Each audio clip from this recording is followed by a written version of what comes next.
Today is Tuesday, September 29th, 2020. Coming up on Roland Martin Unfiltered. First presidential debate is tonight. Donald Trump versus Joe Biden. They'll meet at Case Western Reserve University in Cleveland.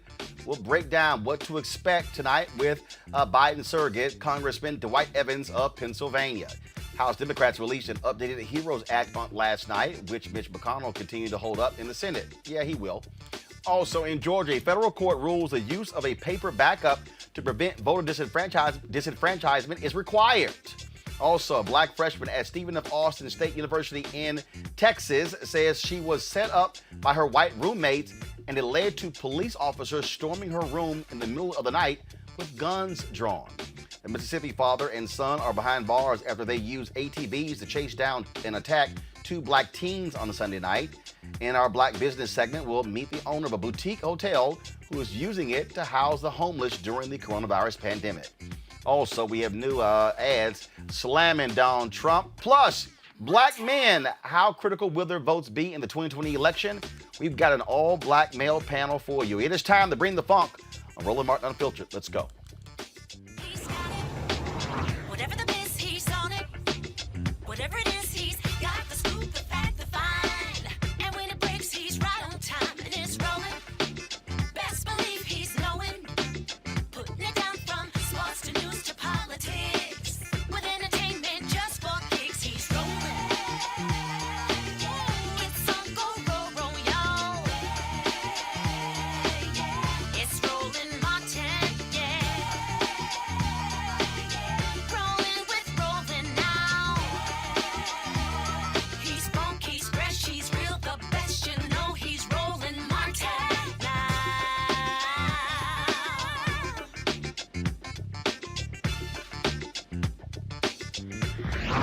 Martin.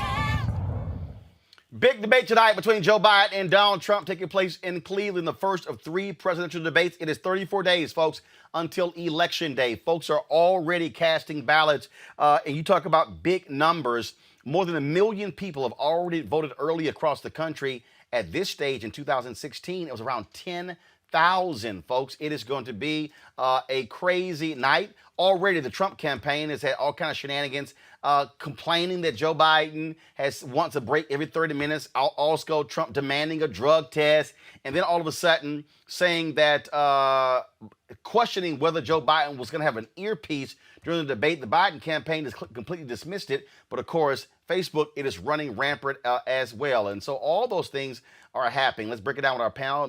Malik Abdul, Republican strategist, Brittany Lee Lewis, political analyst. Later, I'll be joined by Michael Brown, former vice chair, DNC Finance Committee. Also, we'll be chatting in a second with Congressman Dwight Evans of Pennsylvania. Brittany, it is going to be, obviously, Chris Wallace is the moderator. He's already said he won't be doing any fact-checking to me, which is an absolute joke. They're going to be containing this thing to 3 or 4 different issues, but there's no doubt in my mind taxes will come up. The Biden campaign today, Joe Biden and Senator Kamala Harris both dropped their 2019 taxes. Donald Trump hasn't dropped his taxes. That, to me, was a smart move by Biden and Harris. Yeah, absolutely. I mean, we know that there's going to be a hot spot for, Donald Trump in the debate. What can he really say? He's doing what he typically does, which is lying, saying it's not true. And I think it's very clear, both Biden and Harris have released their tax returns. They're being extremely transparent. We know what taxes were paid for all of the previous, sitting presidents. So, it's very clear that Donald Trump is trying to avoid something. And he's literally either one of the worst businessmen on the planet or he's an absolute fraud. So I'm excited to see how this plays out. I really hope that Biden goes on the offense tonight and takes him down. Malik, bottom line is here. Republicans, Donald Trump can't run away from the tax issue. The New York Times has dropped for their second story on yesterday. He keeps saying fake news, fake news. Yeah, but is that like he's going to somehow actually drop his tax returns? This is an issue that is going to be critical. He's talking about, I'm for the little man. Their report also shows he paid hundreds of thousands of dollars in taxes to other countries, but nothing to the United States. He has to deal with this tonight. Absolutely. This is something that the president has to deal with. I actually think that the president should have released his taxes prior to this. And I've said many times, even on your show before, that I thought that that was something that he should do. Personally, again, I don't particularly care about a candidate's tax returns, but absolutely, Joe Biden is going to use this as a wedge in this.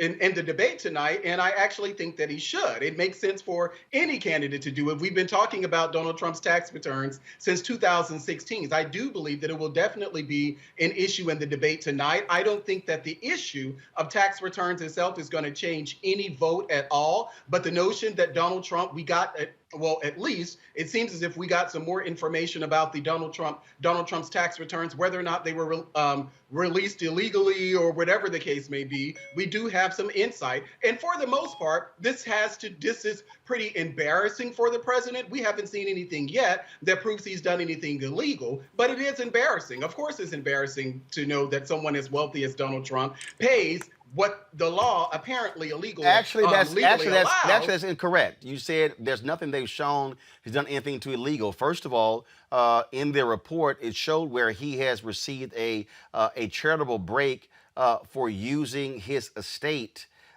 in New York as a business when actually it's for personal use. Second of all, their report also shows that he was paying Ivanka Trump consultant fees, even though she was already working for the company. Those are issues, those are legal issues. The report also shows, in terms of a legal issue, Donald Trump claiming that he lost money, but then when he has actually tried to seek loans, claiming something else. So those papers have indeed shown the potential illegal activity of Donald Trump. Well, yeah. Well, see, I think you actually said the word there, potential.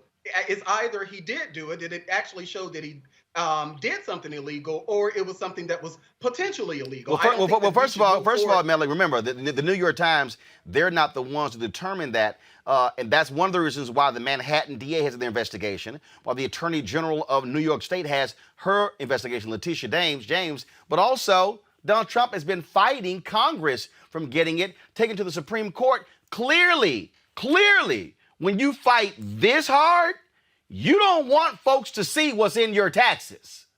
Well, we've had this discussion on your show before. No, Donald Trump doesn't want to see what's in his taxes. Even if everything that he did was legal and above the board, the fact is that a $750 payment is, in comparison to what most Americans pay overall, it is absolutely low. So that in itself is embarrassing. So even if everything else that he did was legal and he had an accountant that was able to move some numbers around or whatever, even if all of that was legal, the fact is that it is absolutely embarrassing to know that he paid $750 in taxes. It seems as if that, of course, obviously, he's not the only rich person who has these type of accountants who's able to do the work the system in this way. He's not new to this at all. Well, his tax returns in that sense, it's not a new thing, but it's absolutely embarrassing. And I'm pretty sure that tonight, that, as I said, Joe Biden is going to push hard on it tonight. I am absolutely sure that he will.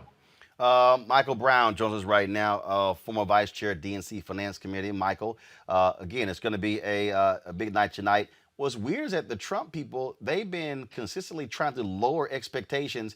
In the last 48 hours, they've been furiously emailing surrogates trying to raise the stakes. A little late, y'all. Yeah, well, they don't know what to do. It's like everything with the Trump campaign or 45's campaign.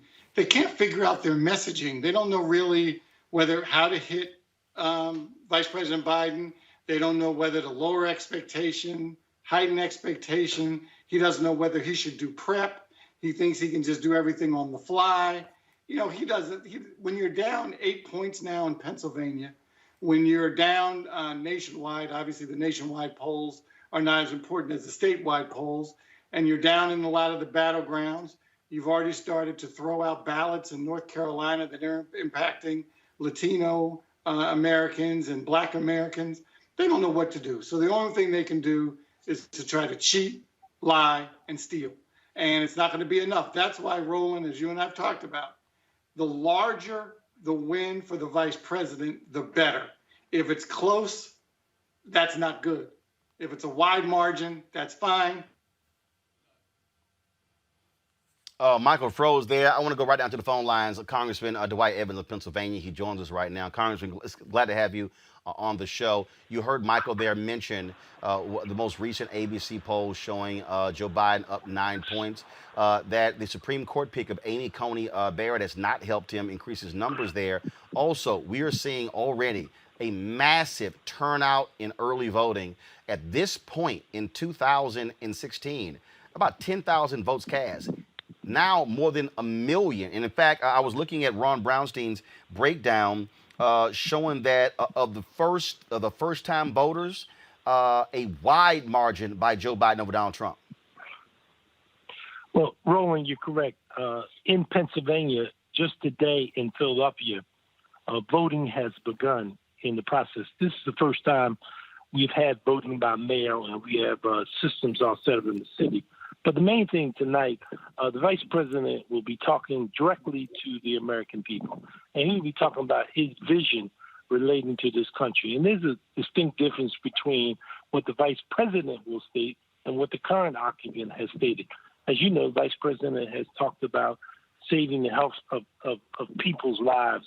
And when we talk about over 200,000 people have already died, and particularly the impact that it's had upon African American and essential workers, need to keep that in mind. The vice president tried to tell the occupant of the White House about this problem back in March. He wrote an op-ed about it. He stated it. So he's been very clear. He has a plan. He has laid out that plan. And he specifically has talked about that. You may recall the occupant of the White House came to Philadelphia and said to African Americans, "What the hell do you have to lose?" That's exactly what he said. But you only look at his track record. You look at his recommendation of his budget. You look at what he has specifically said about African-American countries.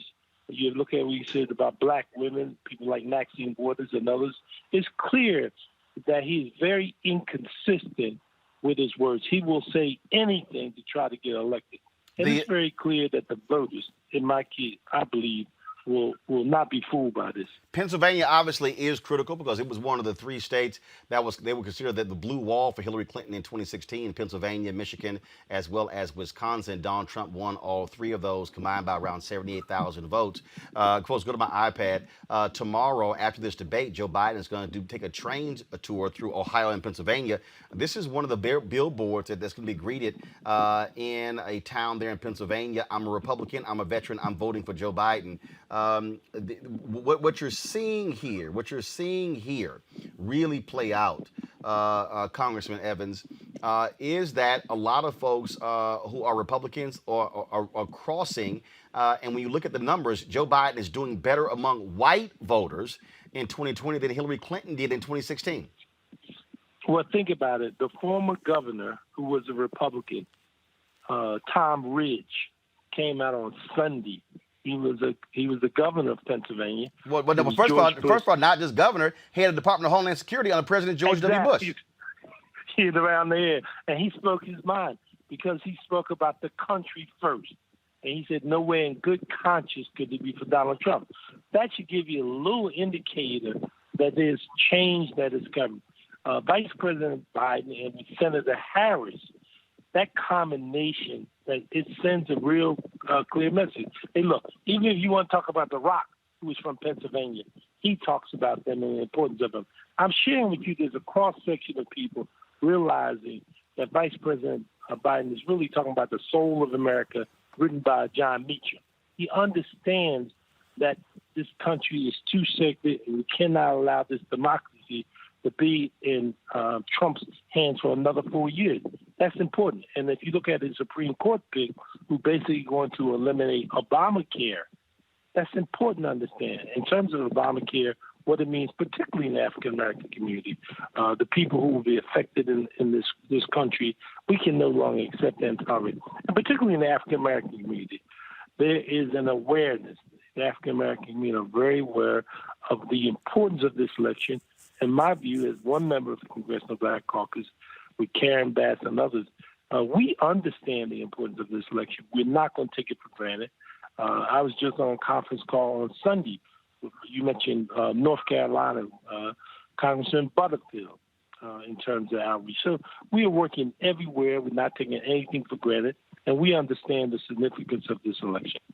Congressman Dwight Evans of Pennsylvania, sir. We certainly appreciate it. Thank you so very much. Oh, hold on. Before we go, before you go, specifically, are black folks there organized and mobilized to ensure that we're not being susceptible to the naked envelope, that the procedures are being followed? Is that happening there in Pennsylvania? The answer is yes. We're not taking anything for granted. We're working around the clock because this president will steal, rob, any way he can to get back to that White House. We assure you we're going to work all around the clock to make sure that naked ballots or any other way of distracting is not going to be an impediment to us winning this election. All right, then. We certainly appreciate it. Thank you so very much, Congressman Evans. Thanks a lot. Look forward to having you back. Thank you. All right, folks. Again, when you look at, let's do this here. Let's go again. Not that many days left. Please pull up the early voting graphic because it's important we give this information out because, folks, again, if you haven't registered, you can't vote. So if you haven't registered, look, deadlines are coming up soon. Next week, the first set of deadlines. We're going to give this out every single day so you know exactly in your state what the registration deadline is. If y'all have the graphic, please, let's get it up. And so we want to have this every single day. So we're going to emphasize this because it's important you understand. Also, I want you guys to go to, again, I'm getting emails from people who are realizing that they have been purged. Some 300,000 people in Wisconsin have been purged. Greg Pallas has been talking about this. Are you on that purge list? I want you to go to vote.org. You'll see right here, 34 days left. Go to vote.org. Check your registration. I got an email from a guy today who said that he said his vote was like a status. It was pending. He also requested a mail ballot. I told him to immediately reach out to the state registrar in his state. I've had other people hit me, and they have said that same thing. They've been issues they've been having where they actually check the registration. They with a card in hand had been purged. So here are the deadlines. If you are in Alaska or Rhode Island, folks, your registration deadline is October 4th. That, folks, is Sunday. That's the deadline. If you're in Arizona, Arkansas, Florida, Georgia, Hawaii, Indiana, Kentucky, Louisiana, Mississippi, Ohio, South Carolina, Tennessee, and Texas, your deadlines to register to vote are Monday, October 5th. Look, huge implications if you're in Georgia. A new poll has come out showing that Raphael Warnock has now moved into second place behind Kelly Loeffler and for the U.S. Senate seat. He needs to be in the top two to advance to the runoff. And so we see that happening. You got to be registered. If you are there in Mississippi, Mike Espy is down 1 point to Cindy Hyde-Smith in Mississippi for the U.S. Senate race. You got to get registered, folks. Otherwise, you can't have an impact. If you are there in Ohio, we've got a number of races. You've got an African-American running for DA there. Hamilton County, where Cincinnati is, you got to get registered. South Carolina, Lindsey Graham's running against, Jamie Harrison's running against Lindsey Graham. You got to be registered. Same thing as a sister who's running in Tennessee. You got to be registered. Same thing in Texas. Illinois, your deadline is Tuesday, October 6th. Illinois, Nevada, and New Mexico. Wednesday, October 7th is Missouri. Then October 9th is Idaho, New York, North Carolina, Oklahoma, North Carolina. That's important because you got Cam Cunningham up against Tom Tillis there. Democrats could pick up a U.S. Senate seat. You also have African Americans running for other positions across the state. Democrats could also increase their majority on the state Supreme Court. And so all of those dates are critically important. Also, folks, an updated HEROES Act was released by the House Democrats. The new $2.2 trillion coronavirus relief package includes much of what was passed in the original bill in May. The bill includes another stimulus check to give to American families weekly federal unemployment benefits and student loan payment suspension. That, of course, is critically important, Brittany, because, again, the debate is coming up. Mitch McConnell, he's moving fast on the Supreme Court justice, has done nothing here. Look, Americans out there are suffering on unemployment Republicans might want to pay attention. Little hard to say you care about the voters if you haven't moved on that, but you sure as hell moving on judges. We would think so. And it's really about time for this HEROES Act to come out. The American people have been struggling, and we know that, Roland. As of August, we still had about 30 million Americans with little to no income coming in. And our response, right, it completely tears down the notion of American exceptionalism. In neighboring developing countries, they've had a much swifter response, not only in terms of handling the virus, but also in terms of ensuring citizens, are receiving some type of regular stimulus check and, putting food on the table. So, yeah, the Republicans, really better get on it. And I pray that they approve it. And if not, I also hope that it affects the way in which Americans are voting, because it's very clear the Republican Party does not care about Americans, and they certainly don't care about Black folks. Miller, your party may want to do something real fast because, again, to take no action when it comes to Americans who are hurting as a result of coronavirus is not a good look. I agree that it's not a good look, and I do hope that even though that the people are suggesting that it may not happen this week at all, I actually do hope that they vote on the new bill, the House bill that just came out. I think they just settled on today. There are probably going to be a lot of things in there, a few things in there that Republicans are going to want as part of that package. But I think that this is something that they should do. But I will continue to reject the notion that the Republican Party doesn't care about Black people. I think that's a lot of hyperbole, and I don't think that this is something that's really adding to our political discourse. In fact, I think it's very toxic. But absolutely, I do believe that the Republicans should put something on the table and vote for a package before they go off for this month-long pre-election recess that I think happens this week. I think that both sides should come to an agreement on what the terms are, and before they go home for recess, I think they should come to an agreement. And there are things that are looking promising in the Democratic package that they just released. But as I said, there are some questions that I'm sure that Republicans are going to have about it. But a couple of those things that they're talking about, even the addition, the money for schools, yes, the original package that the Republicans had that money in it for schools, and Democrats added even more money to it. And so those things will absolutely be helpful. The $1,200 stimulus, don't know about that particularly, but hey, as someone who will probably get a $1,200 check, I'm going to say absolutely I would want to get a $1,200 check. Whether or not that passes eventually, I don't know. But they should definitely, before they go home for recess this week, they should pass a bill. They should come to an agreement. But Michael, here's the deal. No excuse why not. Michael, here's the deal. Democrats have already passed a bill in the House. They're just waiting for Mitch McConnell to even bring it up. He won't even do that. Well, he hasn't touched several of the bills that Nancy Pelosi. Not several. He hasn't touched 400. He hasn't touched. Exactly. And so, unless it's exactly the way the White House wants it or exactly the way the Senate Republicans want it, I'm not as confident as Malik is that something will get done. They just don't want to do anything for the American people. They think they would rather just wait and just hold their dice and maybe wait to see what happens, try to get lucky on November 3rd, and then deal with it. They don't want to do anything that will upset their so-called base that they are so frightened of.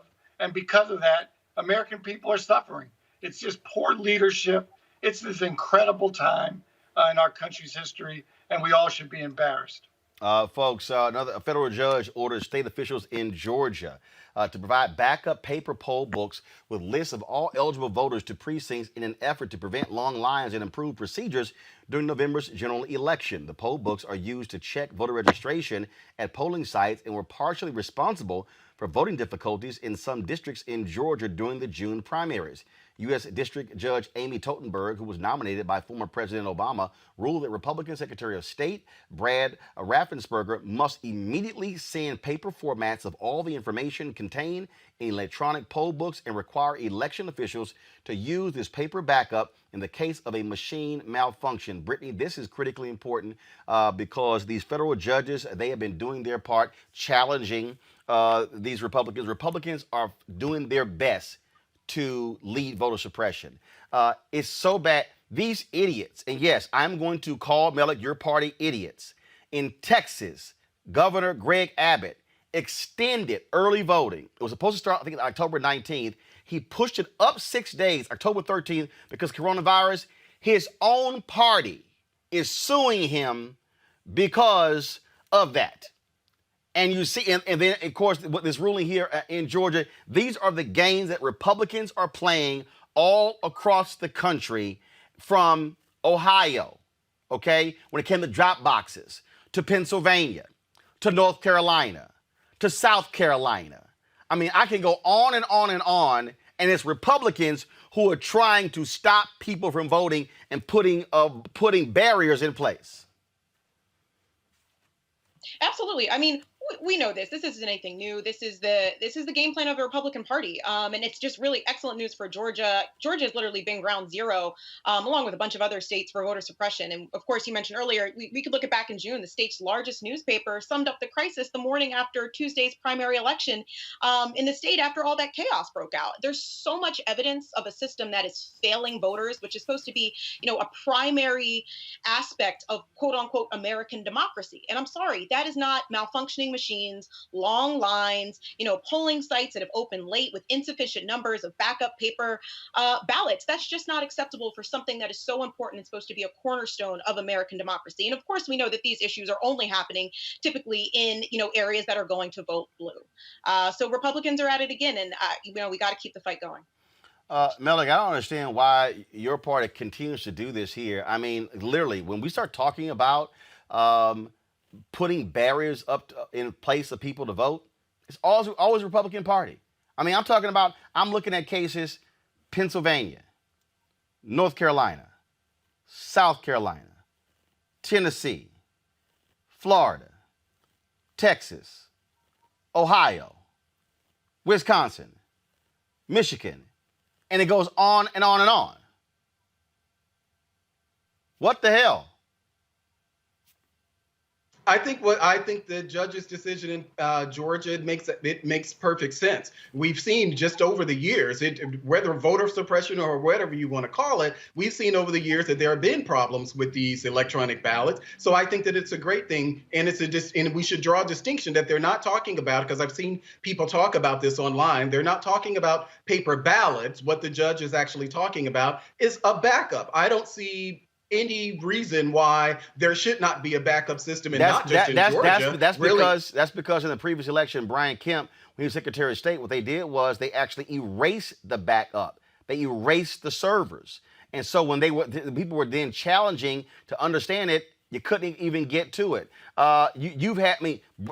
Georgia, what Kemp and Republicans in Georgia have been doing has been an absolute abomination when it comes to voting there.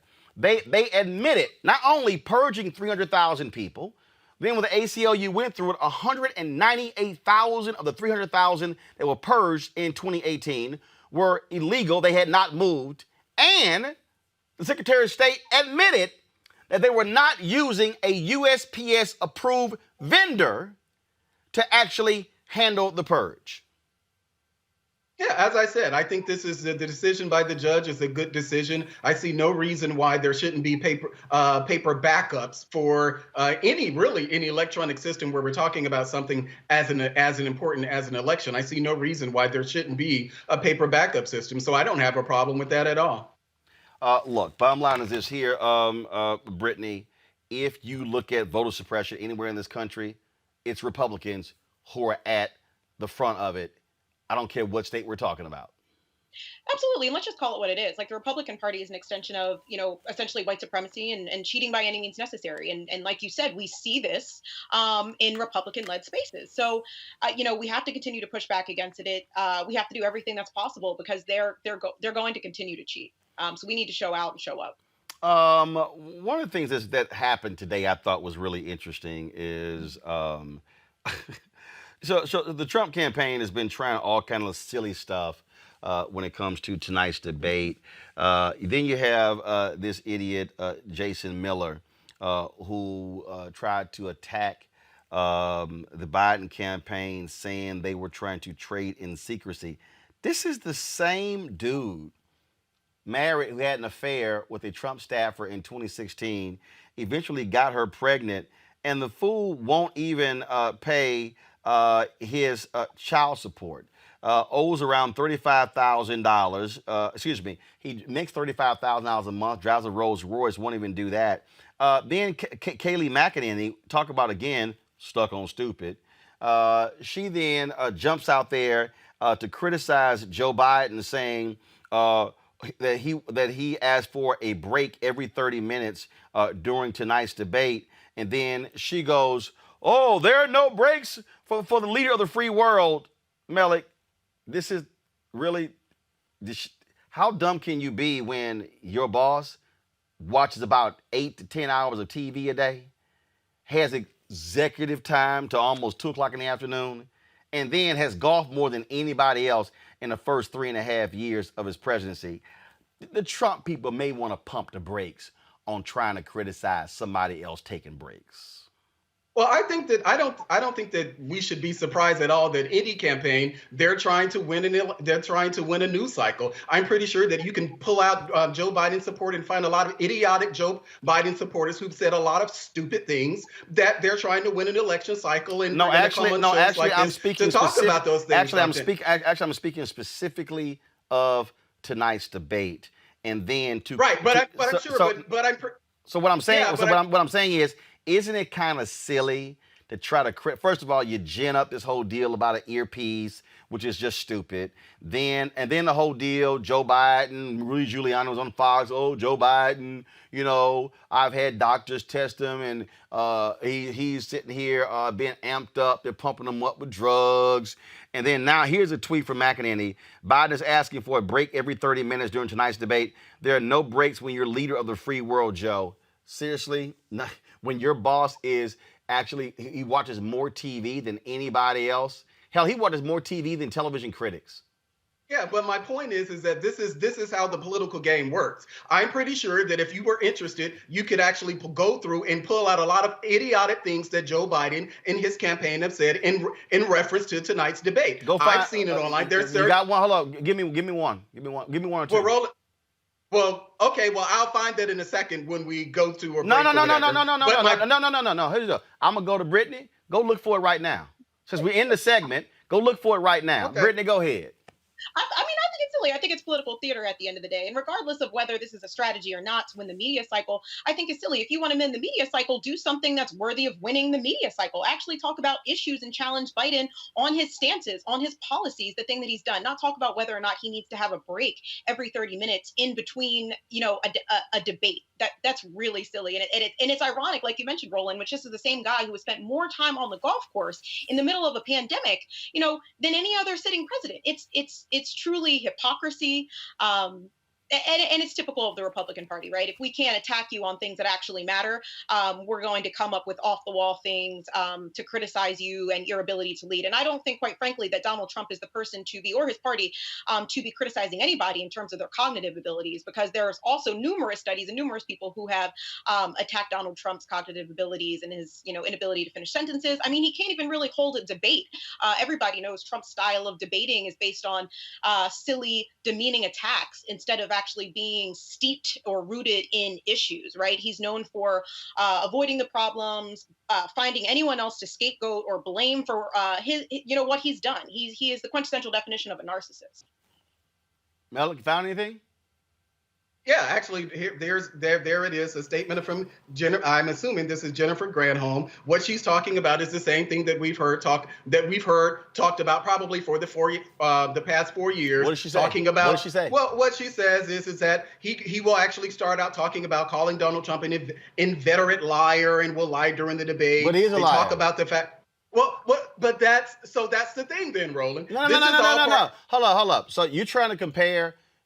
You're actually trying to compare former Michigan Governor Jennifer Granholm saying that Donald Trump is likely going to lie during the debate to Kayleigh McEnany actually complaining about Joe Biden asking for a break every 30 minutes and then saying that the leader of the free world doesn't take breaks when her boss actually watches 10 hours of TV a day. But Roland, that of course that Kayleigh McEnany is going to say that. Again, this is all part of the lead up to the debate. This is what happens literally all the time. If you're Kayleigh, Melik, if you're Kayleigh McEnany and you want to actually talk about, substance or things on those lines, but literally she's trying to complain about him taking breaks when her boss, his whole presidency has been a break. But this is the whole idea is cheap shots. In the statement that we were just talking about from Jennifer, read it. No, I want you to read what she said. The actual. Hold on. You're saying what you're about to read, you're calling a cheap shot? Go ahead and read it. So she said he can start out by saying, acknowledging from the outset that Donald Trump is an inveterate liar, and he will be during the debate. He just can't spend all of his time talking about battling Donald Trump's lies, whatever. He can go on to talk about the messaging and things like that. This is the idea. So 1 second, are you actually saying that her calling Donald Trump an inveterate liar is a cheap shot, or is it factual? Well, what I'm saying is that that's not policy. No, but no, actually it is policy if you lie about But that's policy. not policy. No, hold on. It's policy if you lie about policy. Roland, you can't say that calling somebody a liar. Melik, is Donald Trump a liar? Melik, is Donald Trump a liar? There are things just like Joe Biden. No, I'm asking. Is Donald Trump a liar? There are things just like Joe Biden that Donald Trump has said. Has Donald Trump told more than 10,000 lies since he's been in the White House? Well, I don't know. I mean, I haven't actually, counted I haven't counted actually, the number fact of checkers have. Melik, this is real simple. Even though you voting for Donald Trump again, bruh, you just need to go ahead and let that one go just by saying, yeah, he lies too much. He lies too much. We've talked about this on your show many times. So just let it go. He lies too much. He's a liar. But no, you want me to say what you want me to say. But is he a liar?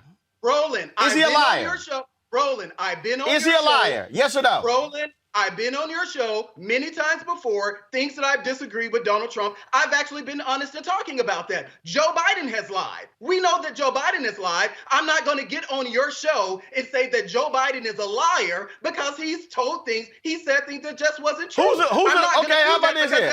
Who's a bigger liar, Trump or Biden? To me, they're both politicians, so it Brittany, let me ask you a question. Brittany, it just doesn't matter. Brittany, let me ask you a question. Who's a bigger liar, Trump or Joe Biden? Well, of course we know what Brittany's going to say. 1 second. Melik, I didn't ask you. I asked Brittany. Her time to talk. Brittany, go ahead. We know it's Trump. I mean, we've seen so many times where this man has been fact-checked over and over and over again. I mean, just very blatant lies. There's been various media outlets that have literally had clips of Donald Trump saying one thing and proof of what he's actually done on the other hand. And then, wait a minute, then they got stuff where he then lied about the lie. He says, I didn't say that. Melik, I'll bet you right now. Melik, I'll bet you $50 at the end of tonight, Donald Trump will say more lies than Joe Biden. Take the bet? Well, we know. Now hold on. Melik, I'm just asking you. Do you take the bet? No, I'm not going to bet you on that, but I'm pretty sure. You know why you ain't going to bet me? Because you know you're going to lose $50. Joe Biden will tell his number. Hold up. Melik. I'll bet you $50. At the end of tonight, Donald Trump will tell more lies than Joe Biden. Well, hold on. Do you want to bet? No, I'm not. Because your ass know he gonna lie. I gotta go to a break. I'll be back on Rolling Martin Unfiltered. You know I'll be back. I gotta keep the stats. Who's the stat keeper that turns these stats into facts in the practical real life? But we act exactly.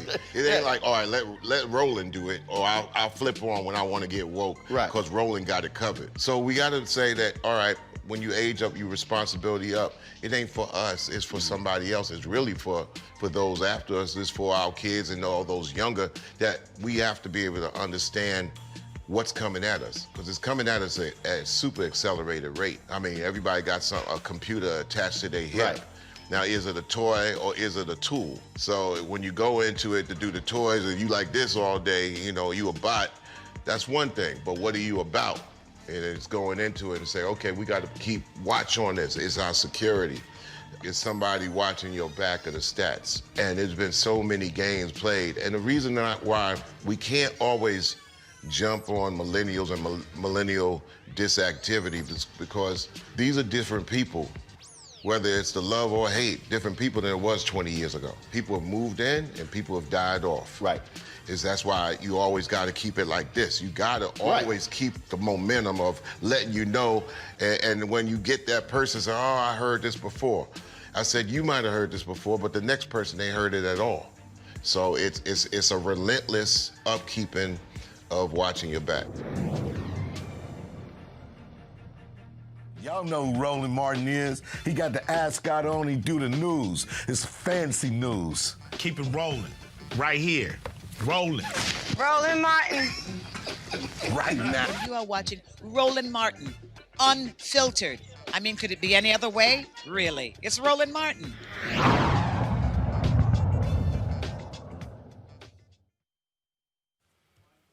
All right, y'all. You know we focus on black business on our show. And Kristen Kitchen, she's the founder and CEO of Sojourn Heritage Accommodations. Their mission is to create a unique brand of boutique hotels focused on the history, culture, and heritage in the communities where they are located. The Sojourn Heritage Accommodations Hotel Group recently launched the Dunn's Josephine Hotel located in Miami, Florida, in the historic Overtown District. The hotel is an ode to both the Miami and Harlem Renaissance periods.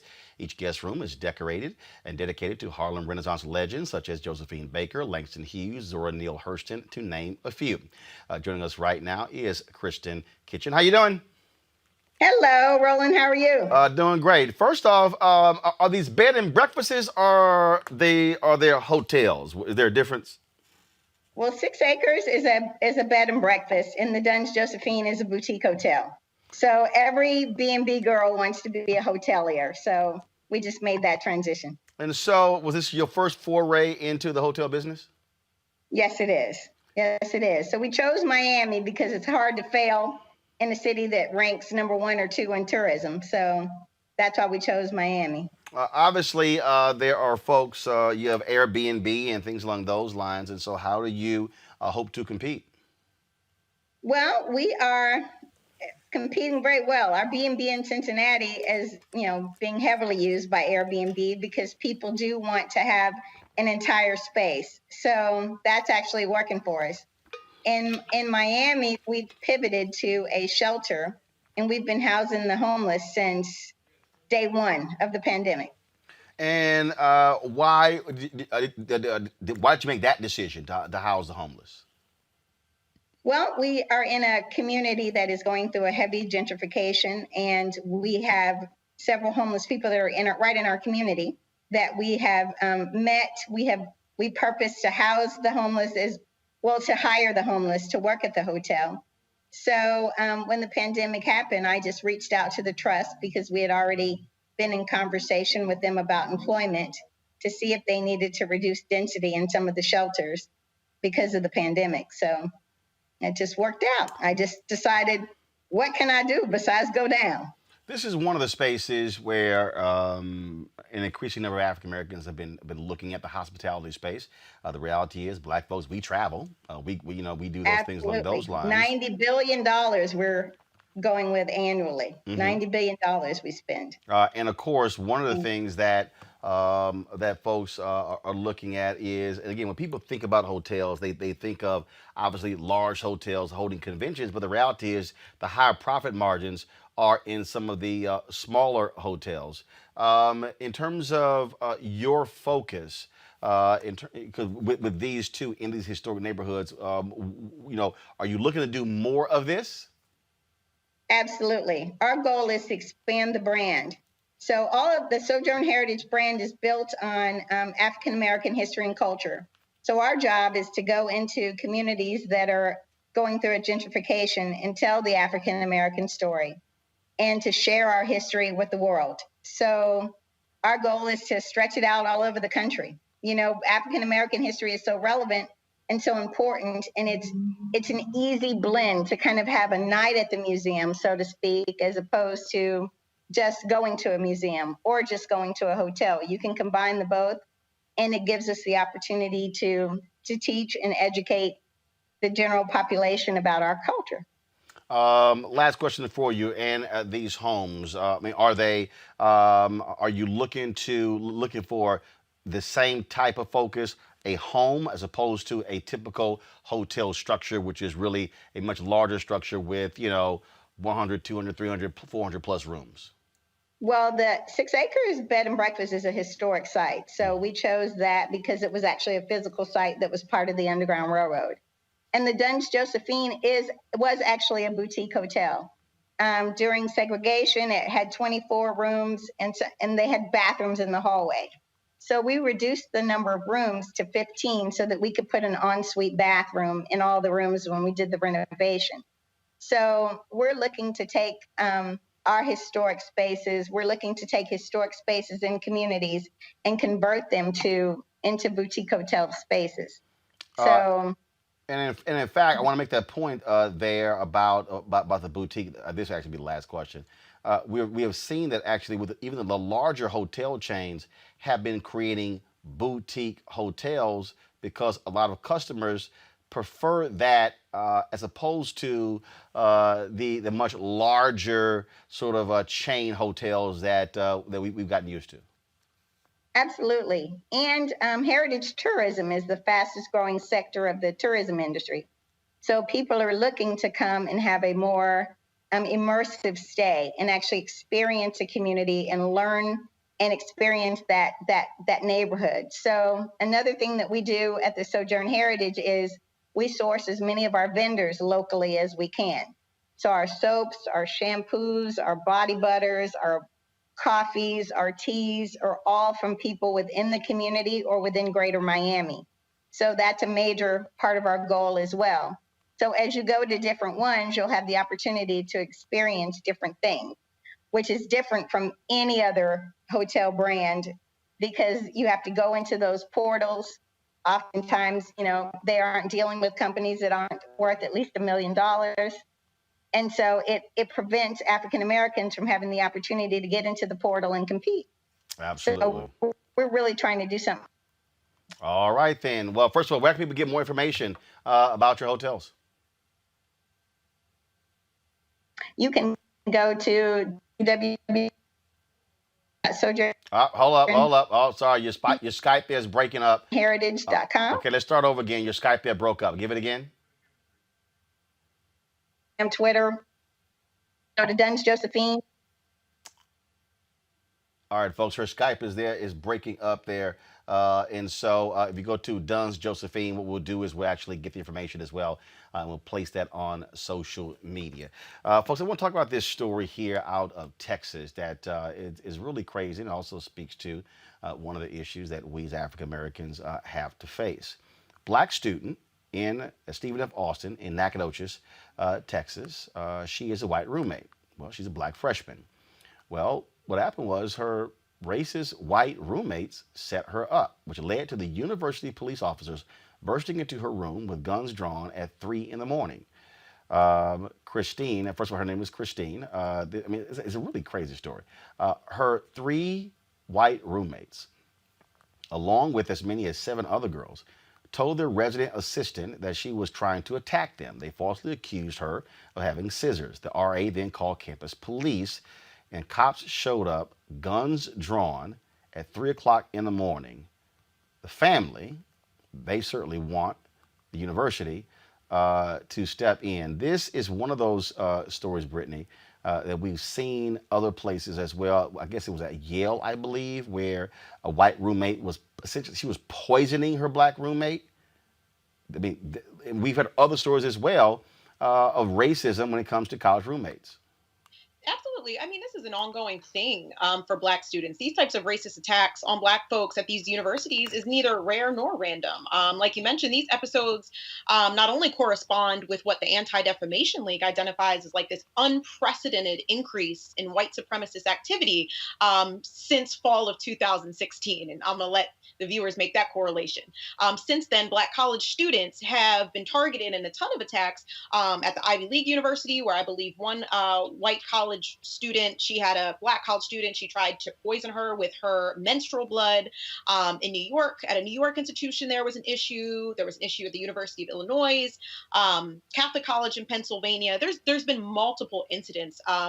Historically, but especially heightened over the last 4 years, if you will. And it's unfortunate because these Black students have to live with the trauma. Can you imagine? I mean, we can imagine. We know too many of us have stories where guns have come blazing unjustly as a result of, white hatred. And, I think it's really important that the universities are doing the right steps and really caring about the Black students that they say they care about so much, right? Listen, I can tell you as somebody that works on a university campus, I've seen racist remarks not only come down from the university president, but I've also seen neo-Nazi posters all over the institution, and not much has been done. So it really is an issue that we have to deal with. Malik, statement from the university regarding what took place to Christine Evans. The university is investigating a racially diverse group of students in an accident involving a false report to the university police department. The students responsible will be held accountable for their actions at every possible level. This is where people should be kicked out of school. You actually, and I'm glad you read that statement, because when I saw it and I said to myself, well, what does that mean, a racially diverse group of students? And I know the 3 roommates were white and then the other 7 were racially diverse, but I don't know what that means. I have no concept of what that means at all and how that factors into what they did. What the roommates did were wrong. It doesn't matter if she were Black or if the roommates were white. Even if the roommates were Black, this is something that was wrong anyway. Whatever the motivation was, this is something that was wrong. We've definitely seen these things around the country before, so this isn't surprising to me. But one of the things that as I was reading up and just looking at some of these other cases, these things aren't prosecuted. They aren't prosecuted, or even the finding that this was actually done for any type of racial purpose. So when you have these type of incidents racial motivation, but so when you have these type of incidents, clearly you have these 3 white roommates, I think I'm assuming female roommates, going doing this type of calling the police on to come in and do I think they call it swapping or something. Maybe that's the actual term. Swatting. It's swatting. Swatting. Yeah, swatting. Yeah, so the fact that they did this in and of itself is wrong. But I wonder, why is it that in all of these cases they don't find any type of racial motivation? I don't know what you need for something to be racially motivated. And that's what kind of got me about the case that was going on in Texas. Yes, we've seen this many times before. I think it was in Connecticut, I believe it was. It was in, and maybe that's where the white student called the authorities on a Black student who was napping on campus. What is that? It's easy. It's called being Black in America. That's what it's called. Yeah. It's called being Black in America. Yeah, but it's just so, it's like, even in the state of Connecticut, there's nothing in the findings of it to say that these type of things were racially motivated. So I just wonder, well, what is it that you have to prove? And I know at the federal level, it's a very high bar for proving hate crimes and things like that. But even on a state level, what is it that you have to do to prove that something was racially motivated? It seems like this is just the case in many of these all around the country. Yep, that's what it means to be Black in America. All right, folks, we certainly appreciate it. Thank you so very much for joining us on today's show. Got to go to a break. We come back. Early. Well, actually, we come back. We have a discussion, Black men and the 2020 election. I think they're checking to see if you can stay, Malik. We'll see. But we'll talk about that when we come back on Roland Martin Unfiltered. You want to support Roland Martin Unfiltered?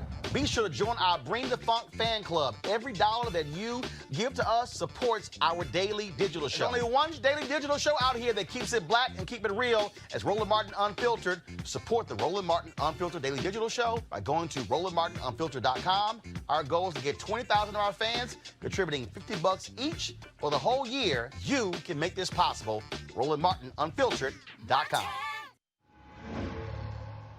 All right, so a lot of y'all are always asking me about some of the pocket squares that I wear. Now, Robert don't have one on. Now, I don't particularly like the white pocket squares. I don't like even the silk ones. And so I was reading GQ magazine a number of years ago, and I saw this guy who had this pocket square here, and it looks like a flower.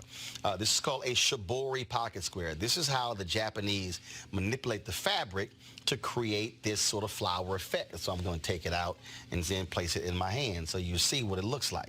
And I said, man, this is pretty cool. And so I tracked down, it took me a year to find a company that did it.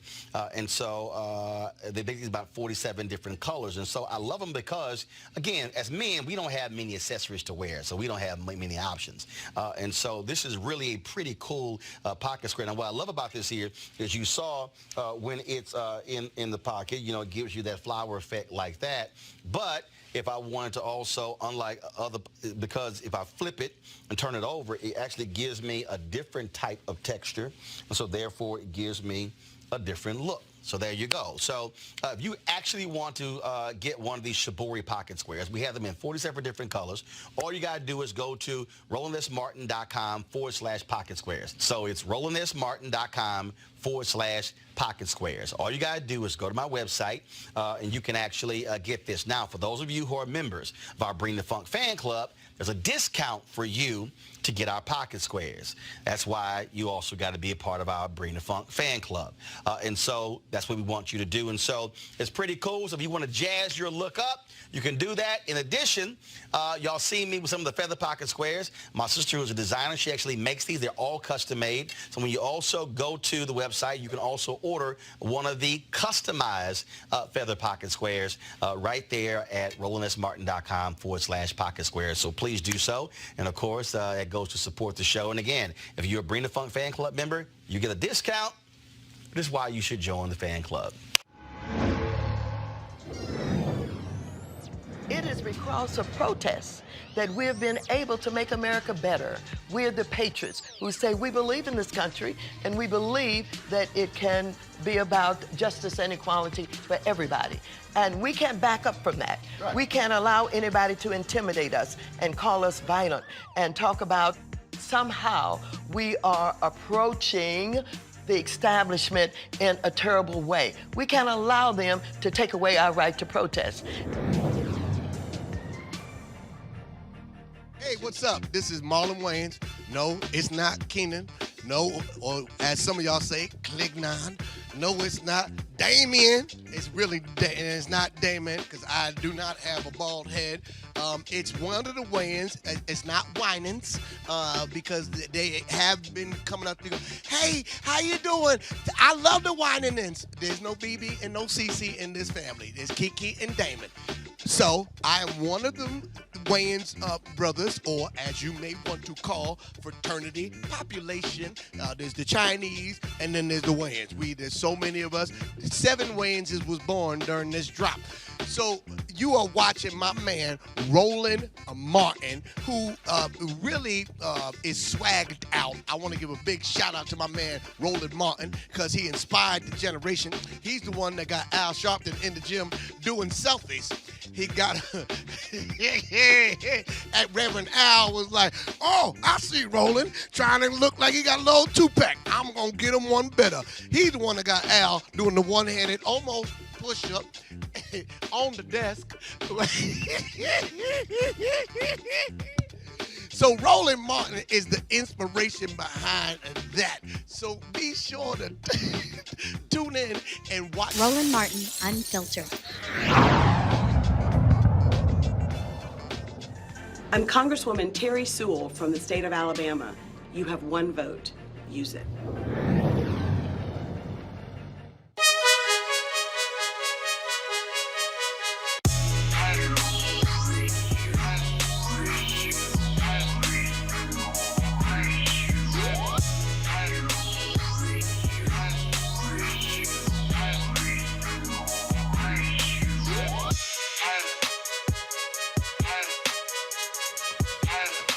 All right, folks at Seek.com, of course, they black-owned company founded by Mary Spiel. They have a couple of great products that you can actually get. This is their VR headset. This headset, folks, allows for you to actually take your cell phone, pop it right into here, close it up, and then you can actually watch the VR content, the virtual reality content on Seek.com right there through your phone. Actually, it's pretty cool. You can also look at 360-degree video from other websites as well, and it puts you literally right there where the video was shot. And so they have this particular headset right here. They also have their 360-degree 4D headphones. And so these headphones right here, which are Bluetooth. Also, they have the headset, which you use for when you, if you're for all you gamers out there. And then, of course, it has this amazing sound, really, which actually covers around. Typically, you just have the headphones just right here, but this actually has a sound that goes all around your head. I love these headphones. Love listening to music with them and watching videos as well. And so, all you got to do, folks, is go to seek.com, CEEK.com. Use the promo code RMVIP2020. That's RMVIP2020 to actually try these out. And so that's what we want you to do. All right, folks. So again, go to seek.com. All right. You know, viral ads have been just slanging and banging all over the place. Here is today's batch. Americans love freedom, family, security, safety. What Americans don't love is chaos. It makes us feel unsafe, uneasy. When a child crosses state lines with an automatic weapon to shoot at protesters, that's chaos. Somebody taught that kid to think that way. Somebody taught him that AR-15s belong in a political debate. Who do you think that could have been? Knock the crap out of him. The audience hit back, and that's what we need, a little bit more of. Any guy that can do a body slam, he's my guy. They're animals. Please don't be too nice. Like everything else, it comes from the top. QAnon movement appears to be gaining a lot of followers. I understand they like me very much, which I appreciate. Trump is chaos and division and violence. Can we take 4 more years? We have to stand against violence in every form it takes. The Democratic coalition is responsible for the content of this ad. Leadership is not just about sitting in the pilot seat. It's about knowing what you're doing and taking responsibility for it. Being prepared, ready, and able to handle anything that might come your way. I've been flying over this country for 53 years.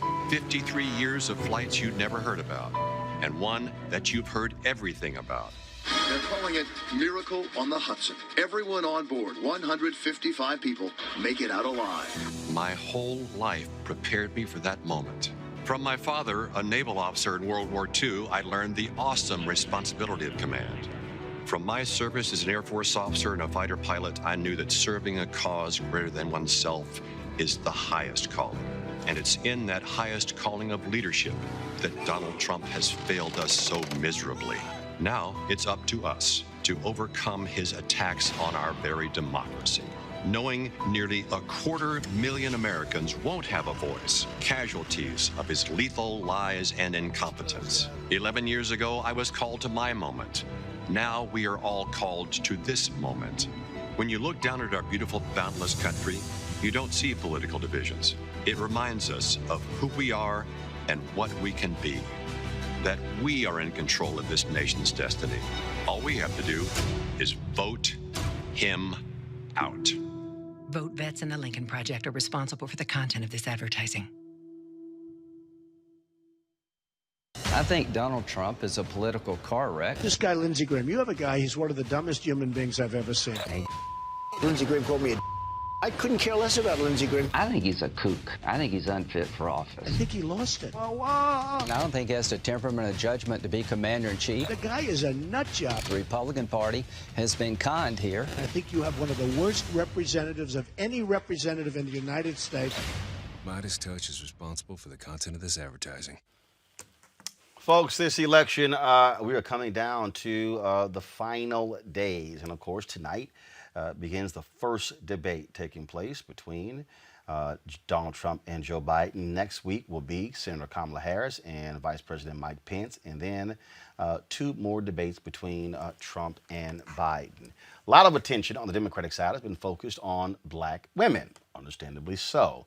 But black men also matter as well. Trump campaign, they believe they can get upwards of 20% of the black male vote because of how well they did with them in 2016. You've also had a number of black men speaking out, talking about the need for a black agenda. Ice Cube, Puff Daddy, we're still waiting on Puffy's plan that he talked about back in June. But an interesting video dropped. Tyler, the Creator, dropped a video, and it's also interesting you have other people out there. Mike Tyson announced that he'll be voting for the first time as well. Snoop Dogg, same thing. But Tyler, the Creator, dropped this video to his 8 million Twitter followers about the importance of voting, and look, he cut right to the chase. Yo, it's T. Look, I know I'm the last person y'all should ever take advice from, but I'm reiterating what everyone else is saying. And please, please, if you are young and your fucking back don't hurt, go to them polls and cast a fucking vote. And I didn't give a fuck about none of this shit, just like a lot of y'all. This is actually going to be my first time voting. But I am on the other, I see the light. And a lot of y'all going to be like, my vote doesn't matter. And they're going to pick who they want. Yeah, you weird ass. Keep that up. Y'all was posting black squares and protesting from y'all phone and writes this and canceling everybody. Pull up. Y'all want a new DA? Pull up. Y'all want all these rights and shit, then fucking pull up. The shit that I actually give a fuck about is more art in schools and more music classes in schools and them changing the curriculum that they've had the same curriculum since 1442, judging everybody on the same shit. And I have female friends who need certain things. And I like being able to fuck on and marry whoever the fuck I want at any given moment. And if we want to keep some of those options, then we have to start somewhere. And I'm not a fucking encyclopedia on this shit, but I know one goddamn thing that if we want any of that, then y'all know what to do. Y'all gotta pull up. Actually go to the polls. Cause some of that mail-in shit gonna try to call fraud. So if you could go to the polls, and I know them lines gonna be long and it's gonna be hot, but please, do that. All right? It's hot as fuck. And this is like my third take of this video. And yes, love. Then, of course, last month, that was Jaheim who, looking like I Dream of Jeannie with this video. I'm gonna get to this bag about this Trump. Trump has saved a lot of people, man. Face it, it is what it is. I don't give a damn who don't like it. Do your homework, because I'm going to post some more stuff. I'm going to wake y'all up. And, yeah, if it wasn't for Trump taking the stance that he's taken, you guys would have been done. Finished. Finito. Yes. Flint, Michigan. Y'all already know I'm with y'all, man. Love y'all. And we're going to heal that nation over there. Peace. I'm going to get to this bag. Now, about Tyler, this Trump. Jaheim didn't have no specificity on any topic.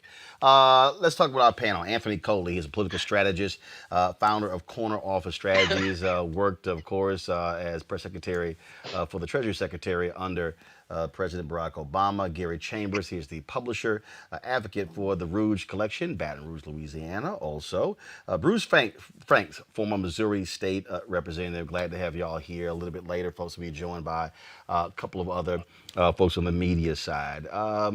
Bruce, I want to start. I'm going to start with you, Gary. Gary, you're right there in Louisiana. When they had the special election in Alabama, there was so much attention when the election was over about how black women put Senator Doug Jones over the top. 96% of black women voted for Doug Jones. But 93% of black men also voted for Doug Jones. And I heard from a number of different brothers who were saying, I'm sorry, did our votes count in this whole deal? And I go back to the 2012 election. There was a 9-point gap between black men and black women who voted for Obama over Romney. That swelled to 13% in 2016, Trump over Hillary Clinton. As I said, the White House, and I've heard it from them directly, they really believe that they can get 20% or more of the black male vote. So the question is, do you believe that these campaigns are really targeting black men, or are they ignoring issues that are relevant specifically to black men? I think that when you think about Donald Trump and his policies, that his policies have not overall been beneficial for black people. If you look at the method in which he's handled the coronavirus, black folks are dying at an alarming rate from COVID-19, and that's because of his irresponsibility as a commander-in-chief. When you look at the economic situation in America, black folks have always been at the bottom economically, and just because he continued a trend of a healthy economy post-Obama, right, He has not done a good job managing the crisis, which is going to put us in a terrible situation. But I want to get to the point that you made about Doug Jones in Alabama, Roland, because I think that that is a critical point, right? There's so many times where we see where we divide the black male and the black female vote, and I think it's problematic, right? I do recognize that there are percentage points gaps between black male and black women voters, right?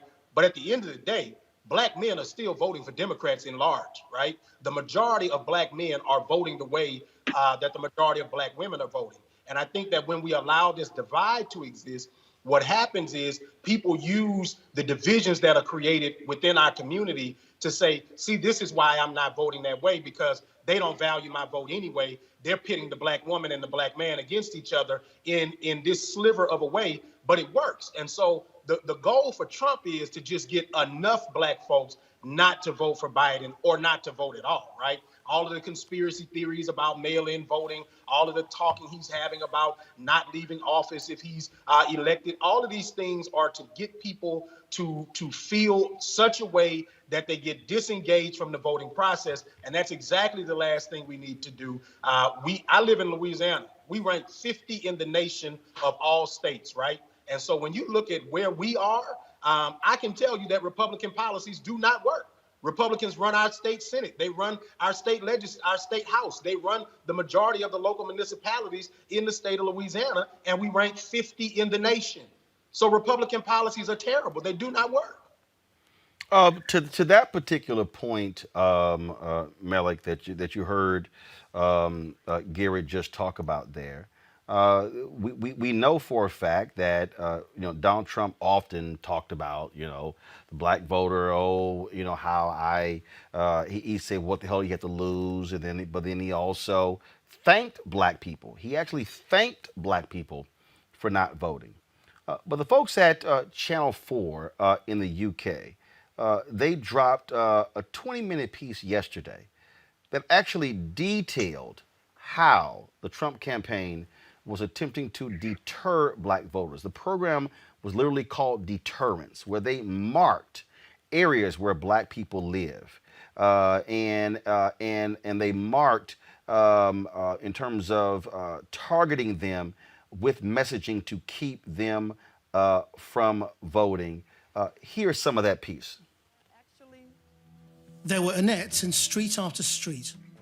In Ward 111, 41% of identified voters were marked deterrence. Turnout fell from 81% in 2012 to 55%. In Ward 147, 40% were marked for deterrence. Turnout plunged from 83% in 2012 to just 63%. In Ward 109, 39% were marked for deterrence. Turnout fell from 79% in 2012 to 59% in 2016. Bridget and Tamara were also marked for deterrence.